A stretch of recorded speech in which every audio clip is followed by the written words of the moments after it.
5 Olympia Road, Lexington. I'm here to talk about the Gainesway Pond project again. It's been 3 years this project's been going on. This is phase 2. I'm not sure how many of you are familiar with phase 1, but they dumped in the creek 23 times, and they were cited, and they didn't do anything to clean it up. This time, if you want to see the photos of the second contractor's phase 2, how the creek changed colors, you're welcome to look at them, but I doubt if anybody will because they won't return my phone call when I call them about this. I don't know why. I guess it's because it's EPA money. This was an EPA-funded project. The state cited them for violations of the Clean Water Act 2 years ago. And I'm still dealing with it with my insurance company that behind my house is the creek that they polluted. And I'm still having to deal with it 2 years later with my insurance company. You guys don't, nobody knows. There's 2 holes this big near the pond. And they pump everything into those holes. And I asked them, do you know where those holes end up? And they say, no. They go directly into the creek and they kill everything. It's the food chain. I don't know why nobody understands. It's the food chain.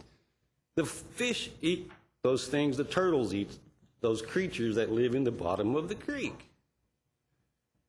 And it's really been frustrating, but I'm here today to ask you to not give additional funds to this contractor, $29,000 they're asking for. In additional payments, 10,000 of it is for their workers' state wages that somehow they didn't know about. They were supposed to pay. Mr. Mayor, are you listening? How much time do I have left, sir? Well, I was looking at the clock. How much time is there left? So tell me. I don't know, Mr. Weaver. I haven't had a Okay, chance well to then look why at don't the you clock. pay attention, please? They didn't pay attention when Joan Beck was speaking. It's $1. The law department didn't even pay attention when Joan Beck was speaking. They were back there chatting. This is important. I don't know. It's amazing that you guys are talking about grievances today by employees. Guess what? This is won by a citizen. And you have refused to meet with me on a numerous occasions. In fact, you kicked me out of 2 public meetings. You were in the room both times. Number 3 strike. Go ahead and escort me out one more time. You want to do that? I'm done. Thank you. Does anyone else wish to address matters that are on the agenda today? Seeing none, we'll move along. We do have a docket to approve, and I have a note from our clerk that we need to address whether we wish to have or not have a public hearing on ordinance number 4.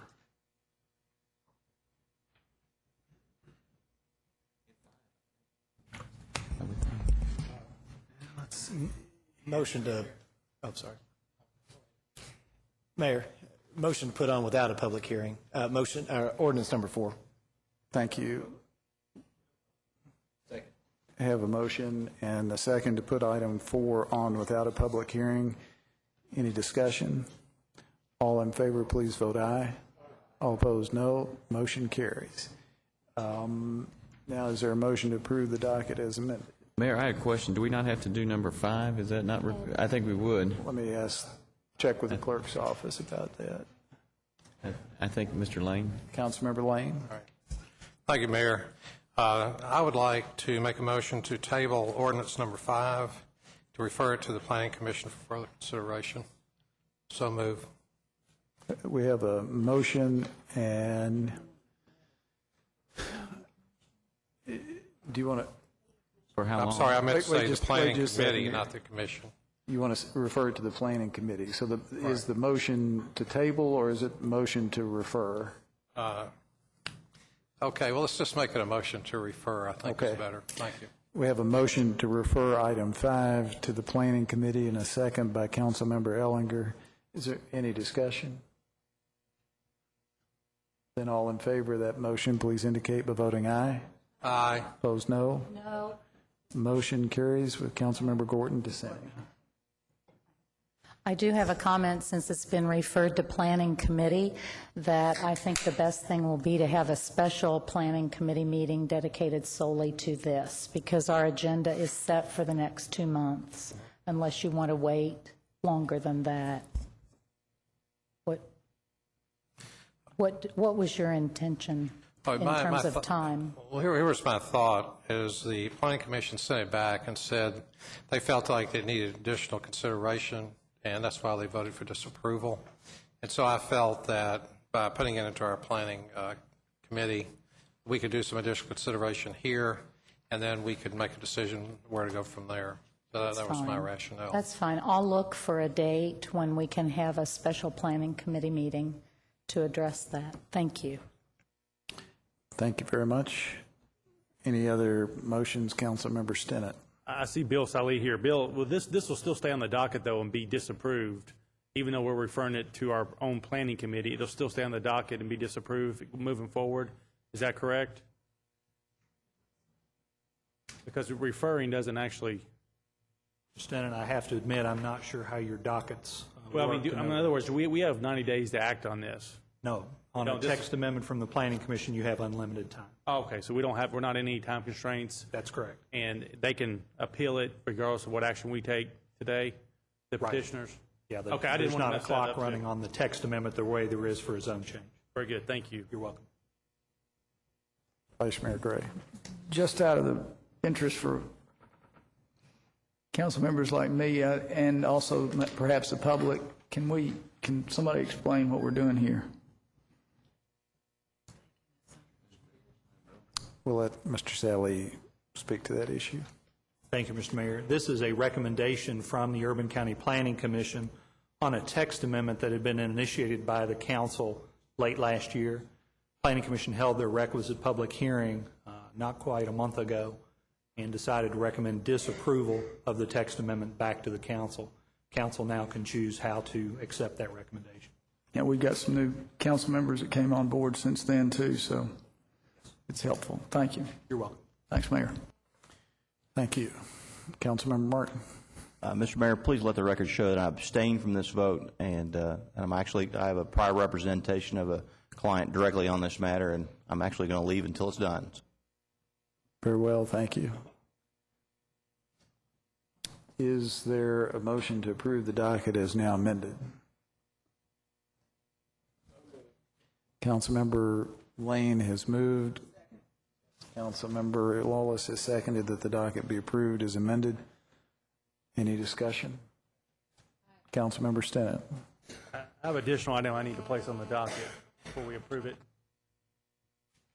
Everyone should have received an email today in regards to the motion on the change in ordinance 22-53.1 requirement that the Division of Police hold 2 academies per year, and to extend the policy in terms of recruit eligibility from 12 to 24 months. So you should have a copy on this. So I move to place on the docket for Thursday, March the 12th council meeting, an ordinance amending section 22-53.1 of the Code of Ordinances to delete the requirement that the Division of Police hold 2 police academies per year, and to give the Urban County Council the authority to extend a police recruit eligibility list from 12 months to 24 months. So moved. I have a motion by Councilmember Stinnett and a second by Councilmember McCord to add that item to the docket. Any discussion? All in favor of amending the... All right, Councilmember Feigl.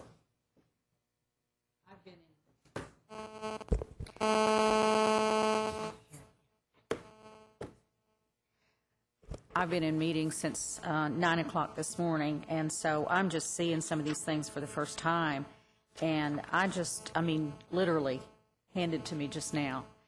And I'm just concerned about our process here. How do things get put on our work session agenda? Is there no deadline for the point where they get onto the agenda?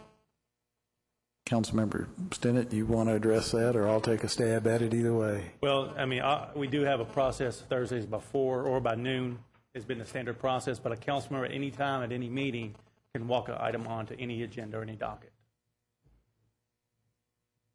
Is that the short and sweet version of that? But normally we do like to set the work session packet by Thursdays at noon through a blue sheet process. This was a request, this particular request from the Division of Police and the Commissioner's Office to get this moving forward. So I'm sure Commissioner Bennett can answer any detailed questions you need, but we do have Thursday night's meeting as well as 2 weeks from Thursday nights to discuss this. Okay, thank you. Thank you. Councilmember Gordon. Is the intent, I also have not had an opportunity to read this, is the intent, because we haven't been having police recruit academies, is the intent to make us compliant with the ordinance? Is that what the purpose of this is? Commissioner Bennett? That is one purpose, to take away the requirement, the number of academies per year, because it's really not practical. We may need to have fewer academies, we may need to have more academies than that. However, the major focus of this is the ability to extend the duration of the eligibility list. And what's really pushing this one is the availability or potential availability of the COPS grants money under the Recovery Act. We want to be in a position to take advantage of whatever we are able to obtain under that grant very quickly. If we're in a position where the eligibility list has expired, it'll take us 6 to 9 months to go through the recruiting process and the testing to be able to establish a new eligibility list. So we want to be in the position where we have one in existence that we can take advantage of quickly. So if this is passed, it would keep the current eligibility list in place? Is that what you're As I understand it, Councilmember saying? Gordon, what this does is gives you the authority to extend the list. We would have to come back to you with a specific request to do that. But in order to be able to do that, we have to amend the ordinance essentially to give you the authority to extend the list. And do we know if that includes adding more people to the list? At this point, it would not. It would freeze the eligibility list as it is and extend it? Correct. Thank you. You're welcome. Any further questions on that particular issue? All right, if I recall correctly, we have a motion on the floor from Councilmember Stinnett to add that item to the agenda for Thursday night's meeting. Any further discussion? All in favor of adding that item to the agenda, please indicate by saying aye. Opposed, no. I'm going to abstain. Thank you. Your abstention is noted. Motion is approved. Councilmember Feigl, I may have missed you on the list here just a minute ago. Did you have something else you wished did you wish to speak? Okay. Councilmember Lang. Is it appropriate at this time for me to walk on a resolution? Okay, I move to place on the docket from March 12, 2009, council meeting, a resolution authorizing and directing the mayor to apply for any available funds arising from the American Recovery and Reinvestment Act. So move. I have a motion by Councilmember Lane and a second by Councilmember Ellinger. Is there any discussion? Councilmember Gordon. Can you explain the gist of this? Yes, ma'am, I'd be happy to. Here's the situation. This came up at the, we had a board, committee meeting for the American Recovery and Investment Act, and many of the applications have very short deadlines. And so what this essentially would do would give the mayor the right on behalf of the Urban County government to sign a grant request. However, when it would come back, the council would have to approve it and any financial obligations. But in most cases, this would be just money coming back through the stimulus plan, so it would all benefit the government. But in order to respond on a timely basis and be competitive, we need to accelerate the turnaround time for the mayor's signature. Would these be specific to specific programs for specific amounts? Right. The resolution, I'll read the full resolution, says that the mayor, on behalf of the Lexington Fayette Urban County government, be and hereby is authorized and directed to apply for any available funds arising from the American Recovery and Reinvestment Act, and to execute and submit all grant applications and any other documentation necessary to obtain these federal stimulus funds. And this resolution will become effective on the date of its passage. And would these have matching money, or are they straight-out grants? Yeah, well, it's my understanding that the way this is interpreted, this is just to file the grant documents. When they come back, the council would have to approve everything in full. And you could ask the legal department if you want to get I'm not the attorney on this, but to get an interpretation if you wish. Okay, thank you.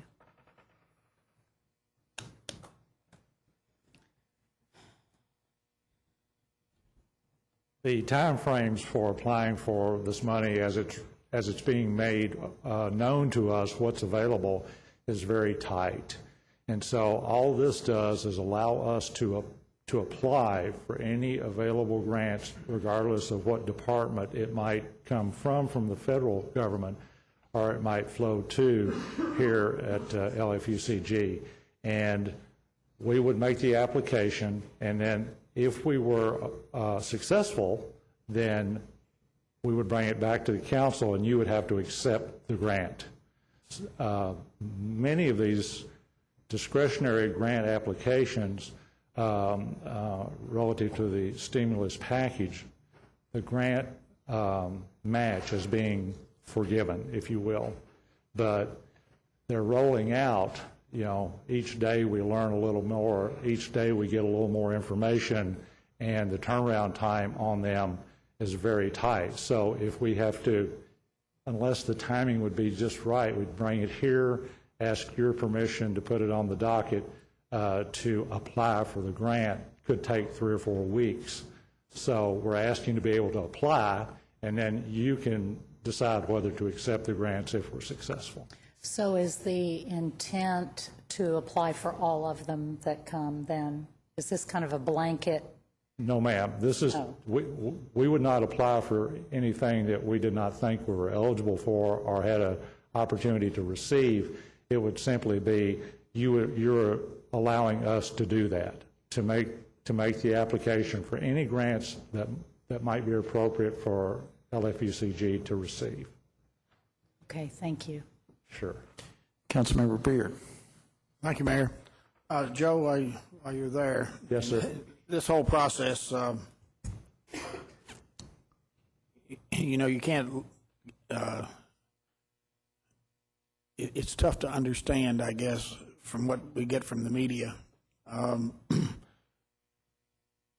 Within the process, how do we know what is appealing to the decision makers and what isn't appealing to the decision makers, and what qualifies? I mean, I assume there's some kind of a list or rules and regulations about how we go about doing that, but yes, sir. Is there any early warning signals that we get that if we get our application in that we probably will have it granted, or how does that whole process work, I guess? Well, a significant amount, a majority of the stimulus dollars will flow to the state or directly to the local governments based upon whatever the current vehicle is that we routinely receive funding through, like a block grant, the block grant program. For the percentage of the stimulus money that is competitive, you have to apply for and compete for. I think it's the uses of the money is pretty specific, and it's coming out department by department. Like Friday, the Federal Education Department released their information, what the money could be used for, and how it would flow, and what was competitive and what is not. And then it's on us to determine whether or not we can make a good case for those dollars. And the number one criteria is, does it create jobs? Does it add value? Is it an economic stimulus program, even though it might not create but 2 or 3 or 5 or 6 jobs today, it has the potential to help us create jobs going forward in the near term. So it's a process whereby people, we'll say in public safety, who have experience in applying for these grants that are coming through the various channels, they've dealt with these before. They have a good idea of what the federal folks and the state folks are looking for. The criteria is pretty straightforward about what they will grant. So the most complicating thing is they're rolling out pretty quickly, and they're rolling out with very short time frames, which is a good thing. But it means we have to really watch very closely. Today, the United States Department of Agriculture released their information relative to how much would be available. And it's a pretty detailed document, and while you wouldn't think initially perhaps that there might be opportunities for this government embedded in that program, I think there are a couple of things that we can apply for perhaps and have a decent chance of getting. Well, we read in the newspaper not too long ago that we were allocated or granted or whatever for $3 billion. And our ask, I think, as I remember off the top of my head, was $556 million, which is 1/6 of $3 billion. Maybe a little more than that. And I think we all knew that we weren't going to get $556 million. But at the same time, is that $3 billion fixed, or can it be added to and or subtracted from? And then we focus our efforts primarily at the state level as opposed to Washington? Yes, sir. Yes, sir, to most of everything that you said. The $3 billion number is the statewide number. There are, like, the housing money is flowing directly from Washington to the communities. So Austin Sims has been made aware of the dollars that he will be receiving, or the housing folks will be receiving. We're aware that we're getting, I believe, $550,000 in the block grant program. So far, I think we've been made aware of about $18 million in funding that we know is coming to the community, if I remember correctly. Mayor, is that correct? So that's a long way from 400 and, however many million. But each day, a department will roll out their program, and we have to go through those and see if we're eligible to apply and if we have a good case to be made. Some of it the most of it will be made probably directly to the state, and we'll be competing for that discretionary money. And those areas, and maybe you don't know the answer for this, but most areas that have gotten severe unemployment, which is not us, I assume the dollars will flow more directly to them, or do they look at the merit of the project of itself? My impression is merit on the competitive grants is going to be very important. Again, though, the majority of the money is going to flow on a formula basis, based upon perhaps population of the community, through the vehicles that money, federal money, generally flows through. They may be getting more money than they would normally get. There may be a forgiveness of the match for those communities that are hard hit, but generally the grants that we'll be competing for, merit is important. Like in the education package that came out Friday, there's 4 criteria that you have to satisfy to have a successful application. So if you don't satisfy those 4, then you're probably not going to be successful in getting the grant. Well, that just one other thing which I heard on the radio, and of course anything that Cruiser said is gospel, but he must have gotten this from somewhere, that over 50% of the foreclosures in the United States occurred in 35 counties in the United States.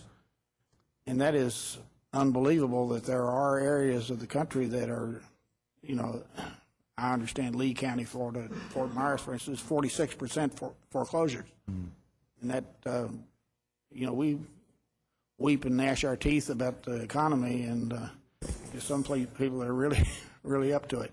Yes, But sir. hopefully we'll continue to have success. Thank Yes, you. sir. Thank you. Councilmember Beard, let me elaborate just a little bit on what Mr. Kelly's had to say. I think for a while there was a thinking there was going to be this stimulus office in Washington, and you go in the door and they'd give you a check and you go home. Well, what has wound up happening is the money is being distributed around the country by a multitude of federal agencies, each of which has its own set of criteria. Some of the money is being distributed on a formula basis, as Mr. Kelly described. In other instances, it's on the basis of competitive grants. And so each day, as we go through the process, we're getting more and more information. And what the rules are in the Department of Agriculture may be entirely different than what the rules are in the Department of Education for accessing the funds. And so what we're trying to do here is find a way to move quickly to get our application in with understanding that if we were to be approved and we did have the opportunity to get some money on whatever terms, whether it's matching or outright grants or whatever, we'd come back and get those grants approved. And we're just trying to make sure we have a chance to get our foot in the door with these. I don't think anybody argued Okay. Vice Mayor Gray. Yeah, thank you, Mayor. I was just thinking, when thinking about this and hearing the presentation, Joe and the mayor just now, reminded me that when railroad was still a very conventional model of transportation, and everybody in the country pretty much was familiar with language. It was Senator Barkley and then later Vice President. He would often say, when he was talking about the need for urgency and speed, he would often say to folks to keep your eye on the rail and your hand on the throttle. And I think what we're talking about here is just that sort of environment. Regardless of how it's characterized, this is a marketplace for these funds. And so we're in a competitive environment. And what I like and what I've seen from what you all are doing and the way you're managing is that you have some folks on the ground, Mr. Simon in Washington, so you've got your resources there, and you're talking about focusing on it here. And I may not agree with some of the choices myself. I may not agree with a bunch of them, but at the end of the day, the fact that we're getting our oar in the water and we're moving the ball forward is a very big deal, and that's the main reason that I would cede authority or even contributions to some of the debates, and second Mr. Lane's motion. Thank you. Thank you. Councilmember Lawless. My question is, are these, because I'm not on that committee, I don't know what's being considered, are we as a council going to have an opportunity to see what the priorities are? Yes. At a minimum, when these grant applications come back, if we have the opportunity to receive funds, you'd have an opportunity to approve the receipt of those funds. But along the way, and I don't know exactly how often makes sense, but periodically, let me put it that way, I hope we'll be able to bring the council an update from the commission meetings to let you know where we are.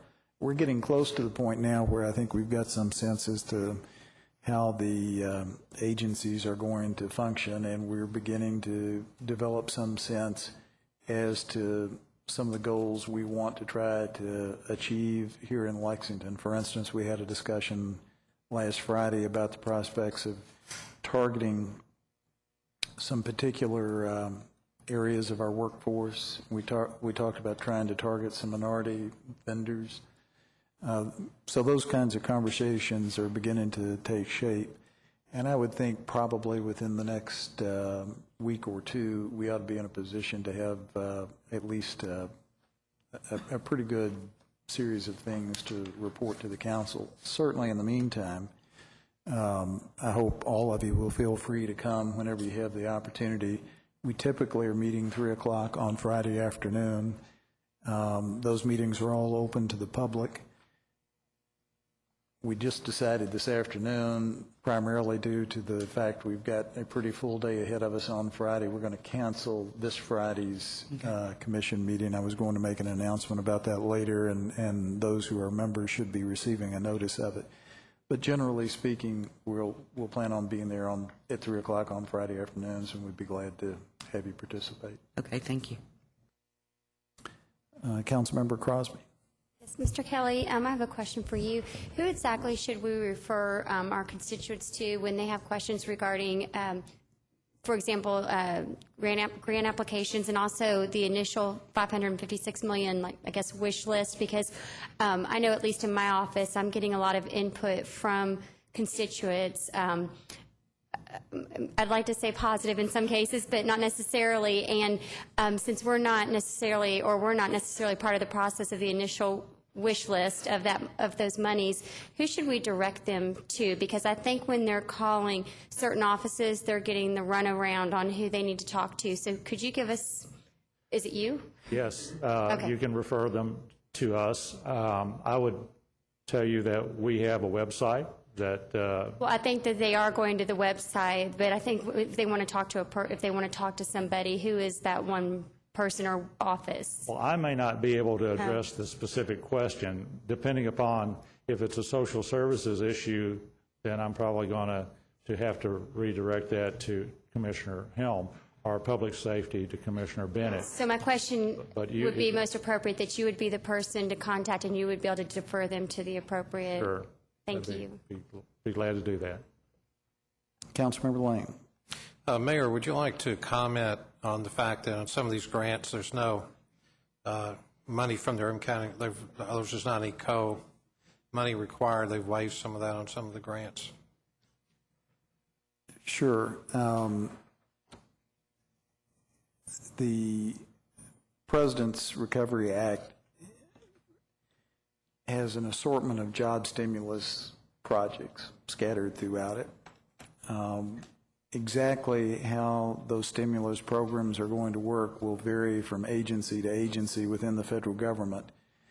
But I think it's safe to say that there will be, in some instances, formula-driven allocations of money. In some instances, there will be competitive grants. And in some instances, there will be just discretionary grants made available from various agencies. So what we're trying to do is look at the total array of funding opportunities out there, compare those with the needs that we have identified in our community, and specifically with those needs in our community that can be job generators too. And our hope is at the end of the day, we will find ourselves competitive for a number of those grants, the majority of which don't have a matching component. Councilmember Gordon. Thank you. I have one last question. As you're looking through these as they come in, in the very beginning of this whole discussion, and when we first got notice of this, everyone was to look at shovel-ready projects. Is one of our criteria that, well, this is based on an assumption. I'm assuming these grants are one time, or, we're not going to continue the money through the next 10 years. Yes, ma'am. Is that a safe assumption? Yes, ma'am. Then is one of our criteria to look at projects that don't have a future budget impact? Has the group officially adopted that, or is that our administration's position? It's been a caution that's been shared with all the communities and all the states from the folks in Washington to be sensitive to that. Don't take on something, don't create something that you can't sustain, and to try to, as you say, direct them toward shovel-ready projects, and that can be programmatic, or it can be a capital program or project. But yes, that is a consideration that everyone has to take into account before that we would apply for any funds.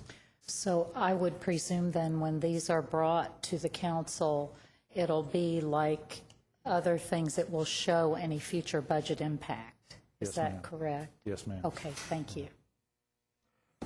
Does anyone else wish to address the motion to amend the docket to include the item that I think Councilmember Stinnett originally, no, Councilmember Lane put this one on the table? Any further discussion? Then those in favor of amending the docket to add the resolution put forward by Councilmember Lane, please indicate by saying aye. Opposed, no. Motion carries. If I recall where we are in the docket now, we're ready to vote to approve the docket as amended. Is there any discussion on the pending motion? And we do have a motion, Madam Clerk, do we not? Okay. Those in favor of approving the docket as amended, please indicate by saying aye. Opposed, no. Motion carries. Thank you.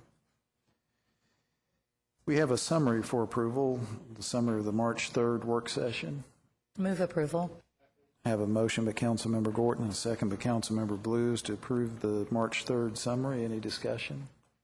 All in favor, please say aye. Opposed, no. Motion is approved. We have some budget amendments on pages 12 and 13 of the packet. Is there a motion to approve? Move approval. I have a motion by Councilmember Gorton, a second by Vice Mayor Gray to approve the budget amendments. Any discussion? Councilmember James. Thank you, Mayor. I had a question on Budget Amendment Journal number 31276 and wondered if, I don't know if someone from Streets and Roads and Forestry needs to talk about it or if someone from budgeting. I just had a question of what's that process? I've not seen the language of debt service principal and decreasing funds to fund something through that, and just needed to get clarification on how that works. And I think is it Mr. O'Meara coming forward? It'll either be Mr. O'Meara or Mr. Webb, and if you'll give us just a moment, we'll have one or the other here. Sure. We need a table down front, don't we?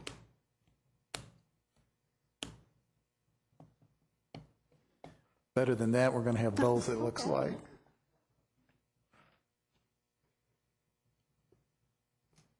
I'm not really questioning the purpose or anything, just the process and how the decreasing funds works. Well, we're going to take a stab at it. It's a tag team today. This is trying to fund the salt for the ice storm. And we're looking for where those funds may be financed. And we have delayed the issuance of the 2009 bond issue. So the amount that is already budgeted for debt service will not fully be realized. So we're taking some of the budget that has been earmarked for debt service and use it to pay for the salt. Will that debt service, are we tapping into that only for this, or we will be utilizing that for other projects as well, for other things as well? Well, I don't know if others, but I know that that's what we did to cover this. Do you know what that balance is? For? Whatever would be the remaining balance of the debt service. Not off the top of my head, no. Okay. Is that something you could get to us maybe after this meeting? Thank you very much. Mm-hmm. Thank you, Mayor. Thank you. Any further discussion, Councilmember Stone? Hold on, Mr. O'Meara, before you leave. I was going to ask on this same one. So I think the council didn't understand what you just said. This is for a future bond issue, correct? This is taken off the principle of a future bond, not one that's already been issued. That's what I think. I may be incorrect on that. Oh, that's a big question that we need to answer before this can go on, because I don't remember us doing this before. I know we do reimbursement resolutions. Mm-hmm. This is not a reimbursement resolution. Let me check with budgeting and make sure that my statements We haven't are correct. bonded anything for 2009 yet. That's right. And because of that, we aren't going to be incurring some of the debt service that we had otherwise projected. And so I'm like 99.9% sure that what you're suggesting is in fact the case. This is not coming out of bond proceeds. It's money that we had otherwise planned to spend on debt service, but we're not going to have to incur. That's what I want to get to, but we need to make sure that that's it, that this is money we set aside that we're not going to spend in that department. Right. Thank you. I'll verify. And verify what the debt service, was it for streets and roads only, or was it a general issue bond for a lot of different departments? If my answer is correct, it was for the total debt service for 2009 capital improvement plans, which I think had been presented to council, but the bonds have not been issued, and the debt will not be incurred in 2009. I just want to make sure, Council, this wasn't for a specific bond or specific project, it was for all of our bonds we were going to issue. So it's almost like taking out of the general fund in a sense. And we'll find if I misspoke or not in just a moment. Thank you. I'm out of breath, sorry. We have $5.9 million budgeted in this fiscal year that we will not need. And I'm not sure what Bill just said, but because of the timing of bond issuances. So we're using some of those funds to go towards the salt that was not budgeted. So in effect, by virtue of delaying the sale of the bonds, we're not incurring interest expense and other debt service obligations, and that gives us some flexibility to pull the money out of the general fund, that general fund account, and put it into purchase of salt. All right. Anything further on the budget amendments? Councilmember James. Just with what you just said, Mayor, so we would have had 5.9 expected to be paid out. And so this is the first deduction, the 144,000 is the first deduction from that 5.9. Is that correct? Right, that's Okay. correct. Is there a list of things that we're waiting to fund that this will be tapped into, that we'll start utilizing this for? No, the hopes are that we can use this cost. If you remember, we had a transfer budgeted from the economic contingency in this year to cover the lump sum payouts. We don't believe we're going to need that money, but it was still a budgeted contribution, if you will, into the general fund that will, and I believe it was about $4.4 million off the top of my head. So, you know, we hope that the bottom line we can maintain with having these funds set aside. So there's not any plan to use these funds. Okay. All right. Thank you, Mary. Thank you, Mayor. Lest anyone think we're flush with cash here, let me tell you, our revenue has not been what we expected either. So we'll talk about that in a moment, I expect, when the Budget Committee reports. All right. Any additional questions on the budget amendments? Those in favor of approving them, please indicate by saying aye. Opposed, no. Motion carries. We're now down to the items of new business. Second. Councilmember Beard has moved the approval of the items of new business. Councilmember Gorton has seconded that motion. Any discussion? Councilmember Feigl?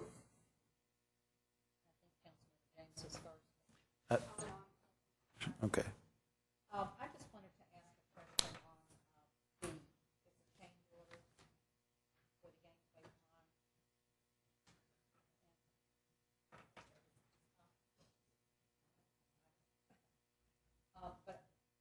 Gainesway Pond. I'm asking a question on the change order for the Gainesway Pond and Educational Trail System project. Help me understand why that we are paying additional, I think it looks like we're paying additional labor. We're paying additional wages. This project should have been using prevailing wage rates because it falls into the classification of heavy highway construction, and we're using federal funds, which require prevailing wages. For whatever reason, it didn't get bid that way, so we need to. That's what I was going to ask, is it was not bid that way? Apparently not. So are we liable for that? Well, we're making the correction here to where I don't assume that if we correct it and make it whole, that we would not be liable for anything. Oh, I didn't mean us. I just meant if the contractor underbid the project. And I have to go back and review all the bids, but if we didn't state specifically in the bid documents that RFP. prevailing wages, I would assume that everybody bid on the same thing. This was the low bid, as I recall. The first time we bid this, we didn't get any bidders, and we actually had to rebid the thing. So this one was a difficult project to begin with, because it's one I kind of inherited, and we have to have it finished by the end of this year, otherwise we return the grant money we got from EPA. So I could go back and make sure that the other bids weren't such as that they were higher because they did include prevailing wages, and get back with you on that. But I would assume that a smart bidder, if it didn't specify in there, I wouldn't put wage rates in there if I didn't think I had to and potentially cost myself the bid. But it just would be interesting to know if that was included in the RFP. Okay. Councilmember Stinnett. Actually, Mayor, my question was just asked with Charlie, but if you could get us that information as to how the RFP was put out, because I think that's a major issue there. All right. Any other? You know, I have one other question on T. This was accepting property on Norwood Drive. Is this, he's coming back.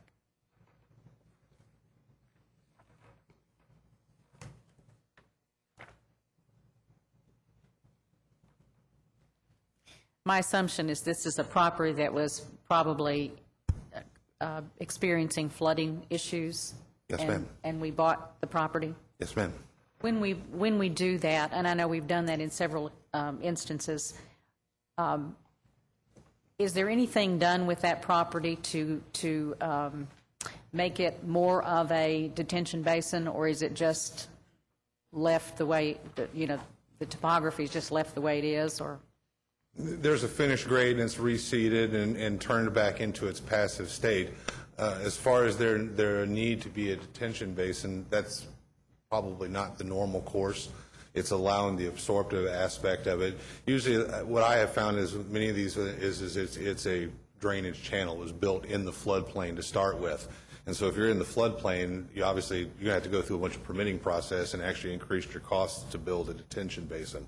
As we move forward with the stormwater fee and we develop our modeling, if we find that some of our available properties are ideal locations for detention basins, clearly we'll chart that course. Okay. And do we maintain that property? Right now, Parks and Recreation, I believe, does a lot of the mowing for us, so we do some outsourced mowing. It's not exactly where I would like it to be as far as a predictive type of situation, but yes, we are responsible. We're the property owners. We're responsible. And Parks does the maintenance on that? Like I said, that's varying on greenways and some of these other passive uses. It's a little bit of parks, it's a little bit of outsourced, and I'm actually working with that group trying to get everything predictable so where it's transparent for everybody about who's doing what. And what does what we pay for that property, what fund does that come from? That would be, right now it's coming from what is considered to be Fund 1140, which is an outshoot of the general fund, but it was given a unique fund number to be able to track consent decree costs and those type of things.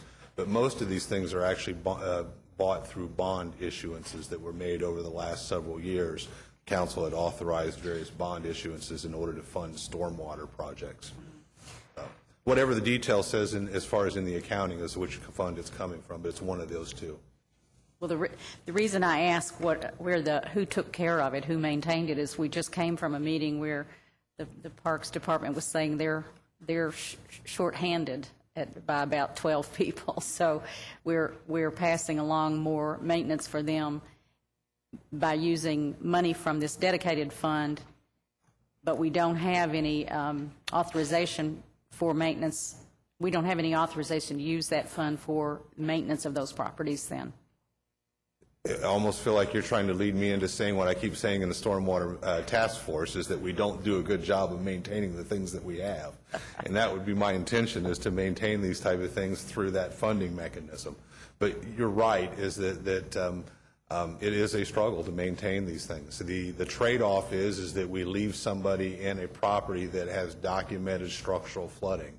And it was council's desire, and along with the staff's desire, is that we have those properties appraised, and if we can reach a mutual agreement as far as acquiring them and demoing them, that's what we'll do. And that's what the action we're asking for today.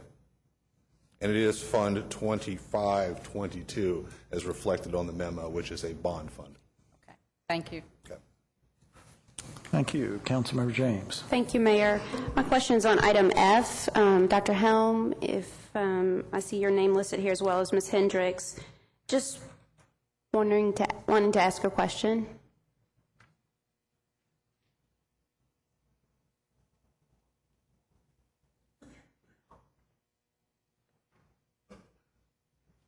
Thank you. Just wondered, it looks like there's no fiscal impact to us, but I don't know what our role is going to be with Urban County government. Can you explain what our role is? Certainly. We're primarily just coordinating this, offering space, staff to coordinate, and then also we're beginning our focus with folks who are primarily in our facility or receiving services through our facility. For example, starting with the young teen parents, some of the work, obviously, they're in school there, and so they're going to be providing staff, and the initiative folks will be providing staff to us to work along with our staff to provide information as part of their kind of elective classes. Okay. And some of the titles and some of the things are kind of interesting, red flags in a relationship or how not to hook up with a jerk, okay, that kind of stuff. We're also working through our HANDS, or Home Network program, with first-time parents. One of the big things is communication around birth of your first child. The third part is what we call the Family Academy, something new that we're starting that is going to be targeted more at the public. We have a stakeholders task force right now that's identifying what they feel like are the key points, things that they're interested in that they want to cover. It's a grant through the University of Kentucky. It has about 18 more months, and they cover all costs for that. Okay. Can you just keep me up? It looks like a great program. Can you keep me up on what happens, maybe share with council members how that project goes and the outcomes of that? And I think it'll be interesting what the stakeholders come up with, what the folks in the community identify as their issues in terms of families. Okay, thank you, sir. All right, thank you. Thank you, Mayor. Thank you. Any further discussion of the items of new business? Then those in favor of approving the items of new business, please indicate by saying aye. Opposed, no. Motion carries. Councilmember Stinnett, I believe you had the Budget and Finance Committee report. Thank you, Mayor, and I appreciate the council's indulgence. We actually had two budget and finance meetings this month, so that was the reason for the delay in reporting out from last week. First of all, on our back on our February the 24th meeting, our first item was the Equine Task Force. We've looked at that over the last year or so, and we reviewed the 8 recommendations that Councilmember Stephen, while he was chair, brought forward to us to consider in terms of the equine community. We also looked at last meeting a couple additional recommendations, which were, one was working with the Fayette County Public School System about education by the equine industry, as well as I know Councilmember James specifically asked for the financial impact on our community from the equine community. So Councilmember Ed Lane has graciously agreed to spearhead who will take ownership of each recommendation, and we'll be reporting out over the next 12 months based on those recommendations and the desired outcomes and what outcomes each person has been tasked in regards to the task force. Second of all, we had our monthly financial report. We had a new reporting system, a new format for that report for the first time. Hopefully, council members, you found it a little bit easier to read than our past reports with a little bit additional information. I'm just going to read some of the highlights from that report. Our January year-to-date license fee and permit numbers were down. That's your employee withholdings, $1.16 million. The monthly down for that number was $3.4 million just for the month of January. So that's the amount of payroll checks that are down. So year-to-date, we're still down $1.1 million. Total revenues, though, year-to-date are right at $2 million ahead, but this is due to the business licensing occupational fee as well as the business corporate taxes that were filed prior to year-end 2008. But the monthly budget for total revenues was down $5.8 million for the month of January, and we're expecting to see a lot of those revenues trends to continue their downward spiral there. So the next month, let's hope the numbers still keep us ahead for the year. Personnel expenses, one number that was actually up $3.7 million. Were the personnel expenses year to date? One reason of that is the number of retirees that have left our system. Let's see, next, operating expenses. One good note is the actual operating expenses year to date were down $9.4 million from what we have budgeted year to date. The monthly down was $6.5 million for just the month of January in terms of operating expenses. And then last but not least, the total expenses for LFUCG are down $16.6 million for the year to date through January, and the monthly year to date $15.3 million just for the month of January. So that kind of gives a quick synopsis of our overall financial picture. I know the mayor will be working on the budget and consider a lot of those numbers heavily in his discussions. Next and last on our agenda was the Lyric Theater Task Force the Lyric Theater Business Plan. We heard from several different people during our discussions of that business plan. We spoke with Susan Hill, the architect that designed the proposed building, as well as Juanita Peterson, the Lyric Theater Task Force Chair. Our consultant from AMS who developed the business plan that was before us, Arthur Greenberg, also spoke, as well as Jim Clark and Howard Stovall, who was with the Kentucky Theater, as well as we did have a little bit of public input at our last meeting. Of course, any public folks that are wishing to speak are free to come this Thursday night at that meeting and continue the public input session. There was one motion that came out of the Lyric Theater Business Plan discussion, and I'll bring that motion to the council today, and that was for the vice mayor to form a task force to develop a business plan for the Lyric Theater. Correction, it wasn't a task force. What did we correct it to? Work group. Okay, yeah. Working group. Thank you. We develop a work group for the proposed business plan for the Lyric Theater. So moved. I have a motion by Councilmember Stinnett and a second by Councilmember Henson for the Vice Mayor to form a work group for purposes of reviewing the Lyric business plan. Any discussion? All in favor of that motion then, please indicate by saying aye. Opposed, no. Motion carries. Okay, and one last item on the agenda. As Councilmember Lane and myself and Jerry Southers are preparing the budget calendar and schedule, we noticed one item we need to change and needs council approval, which we hope the blue sheet after today's meeting, but we need to change the mayor's budget address from April 7th to April 14th to give the extra printing time for the budget books and have extra preparation time to get that budget to us. So unless anyone has any objections or wants to have any discussion today, we're going to bring that forward to the council to vote on just moving it 1 week back to allow additional time to prepare the budget. Is there any discussion on that tonight? I'm sorry? Could you repeat the date? Moving it from April the 7th, which we already advertised, to April the 14th, just a week later. Councilmember Lane. Councilmember Stinnett, I noticed a couple of typographical errors in the Budget and Finance Committee report. Do you want me to make those now, or do you want me to do it later? We can do it the next meeting. Okay, thank you. Correct those. The mayor's budget address is normally before work session on a Tuesday, unless he'd like to choose an alternative location and do it somewhere special.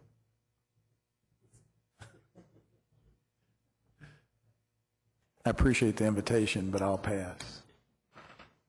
I just bring this for you today because we can't wait till the next budget and finance meeting to make this decision. We need to advertise as soon as possible.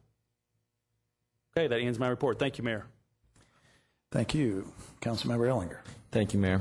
The Services Committee met on March 3rd. All committee members were there. We had 3 items. The first item on the agenda was the man-of-war truck restrictions. The police came and spoke to us, and they had some consideration and concerns because Dr. Stevens had brought this in committee about an issue that one of constituents had brought forward that said that they were having issues with man-of-war and the noise issues, and the police came back to us and said that the consideration that we need to look at was the man-of-war was constructed to accommodate truck traffic. Enforcement would be labor-intensive. Signage would be needed. And fourth, traffic would be pushed to higher volume corridors. The police recommended no enforcement or that we reconsider the ordinance. Dr. Stevens brought a a resolution to looking at this as potential solution, as if we would have the solution as restricting Jake breaks. The police said that they could do this, and what is going to happen is they're going to look at putting this into the noise ordinance and enforce it countywide with the signage. So they're going to come back next council meeting and look at more information on the signage and the cost for that issue. Any questions on that one? Yes, Dr. Blues. Just a follow-up, the noise ordinance task force is considering the question of exhaust brakes. Thank you. Well, we were going to ask you to do that, and we're glad to hear you're doing that. We're ahead of you. Well, we like to hear that. Thank you. The second issue was the Alexandria Road 1300 block, remove on-street parking and create center turn lanes. Brad Frazier with Traffic Engineering went over the plan for this area. A motion, which I'll move forward, by Councilmember Henson to proceed with restricting parking on the 1300 block of Alexandria Drive as presented by the Traffic Engineering, was seconded by Councilmember Myers and passed unanimously. So moved. Second. I have a motion and a second to approve the recommendation that parking be restricted in the 1300 block of Alexandria. Any discussion? All in favor, please say aye. Opposed, no. Motion carries. Thank you, Mayor. The third item on the agenda was the 2003 Public Utilities Task Force Ice Storm Report and Recommendations. Councilmember Gordon put this in to see what we can do better, what has been accomplished since 2003, and what still needs to be done. Dr. Stevens, who was a busy day for him, came back here and reported on what the overview of the 2003 recommendations were. Commissioner Webb commented the things that we learned from the 2003 ice storm. He stated that we were able to address things very quickly in this recent ice storm. And then we asked David Freibert with the Kentucky Utilities, and he came and spoke to us on the overview of the 2003 ice storm recommendations and the most recent ice storm as to how things went and still what needs to be improved. He stated communication is one of the areas that have made great strides since 2003, but still have a lot of work to be done. Mr. Freibert stated another area of improved since 2003 is vegetation management. Another area of great interest is underground utilities. He stated underground utilities is a big issue and will be looked at statewide. Approximately 65% of the new developments statewide are going with underground utilities.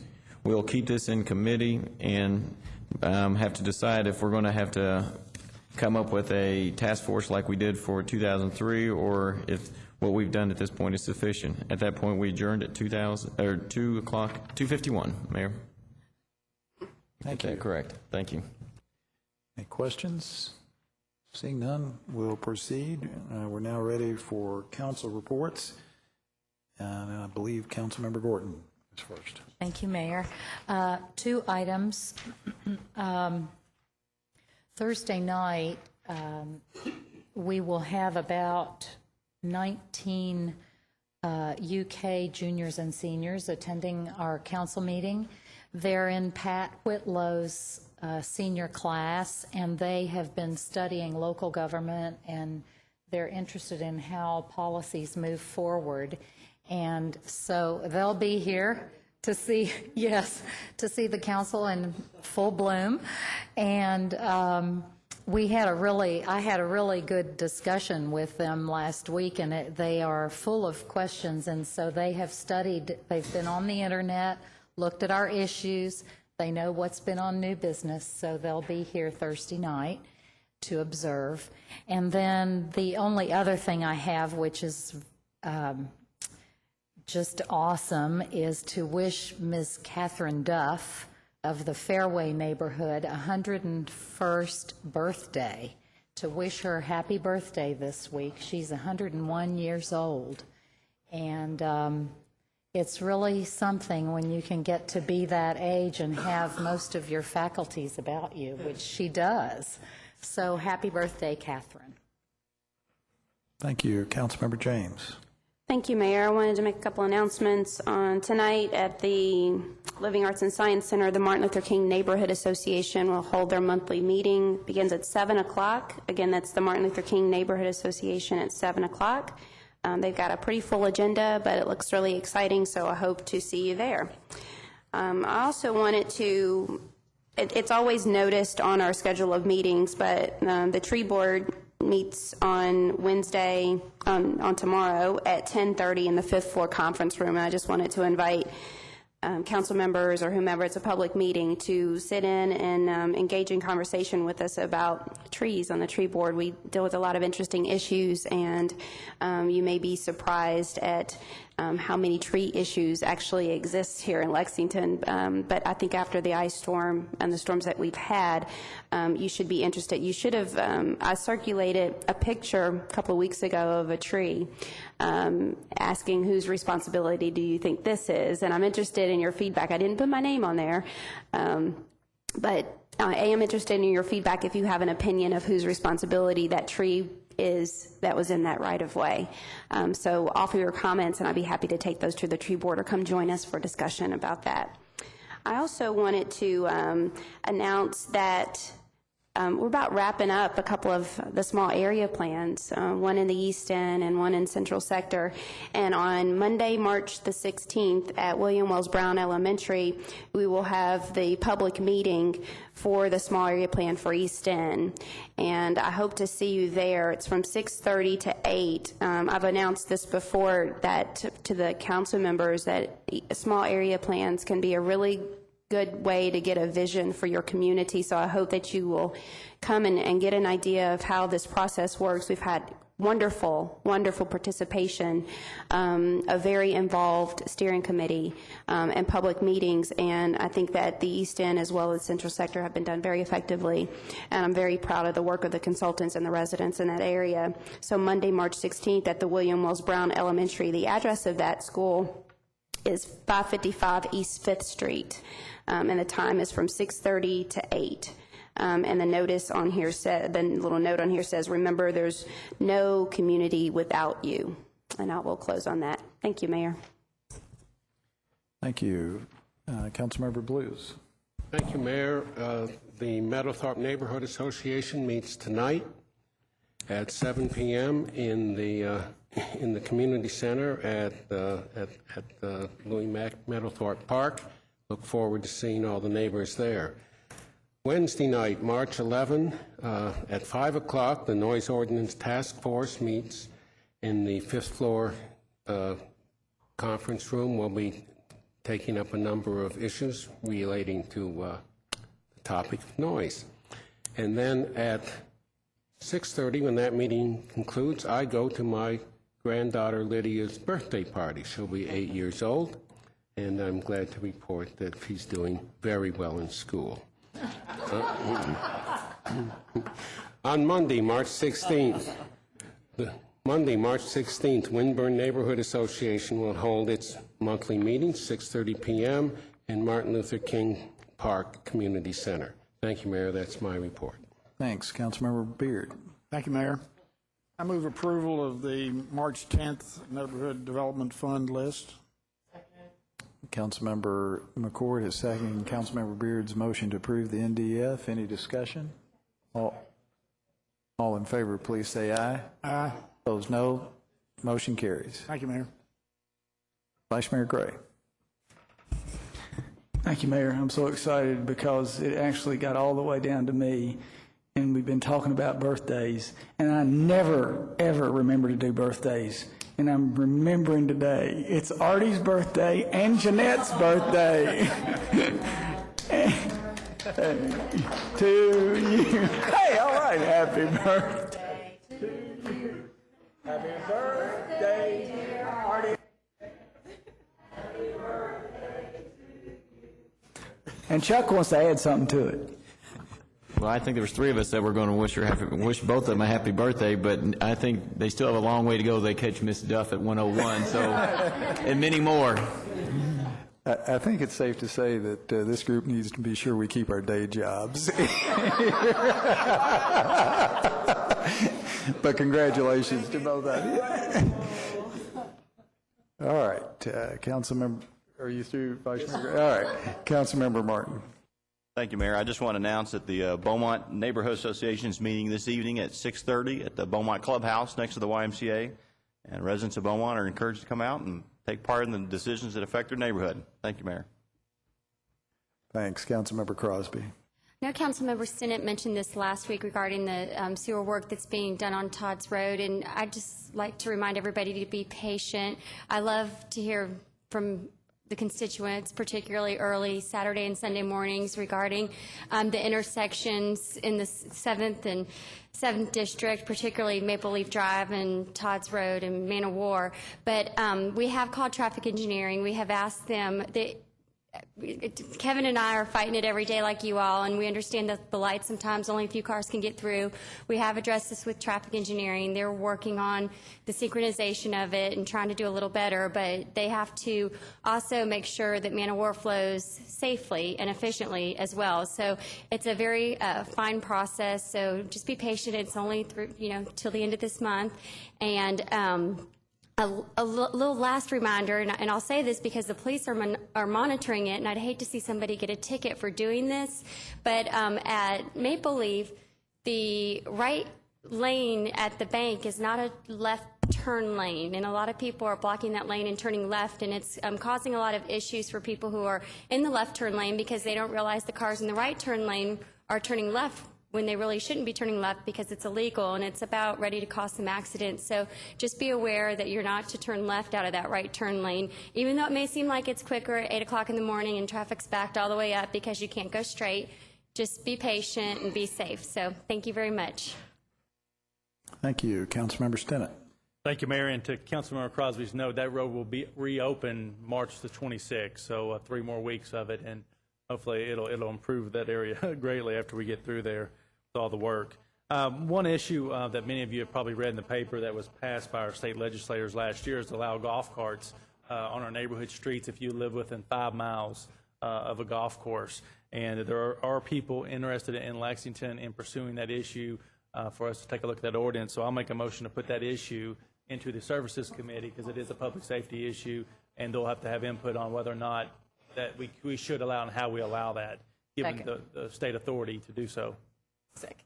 I have a motion by Councilmember Stinnett and a second by Councilmember Feigl to refer the item of permitting golf carts on city streets to the Services Committee.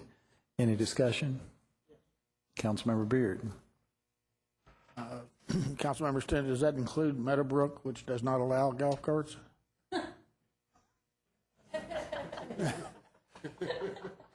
It includes. It's a long afternoon, I understand. Sure. The state statute does not differentiate between other golf courses, walking, driving, or whatever it may be in that case, Meadowbrook.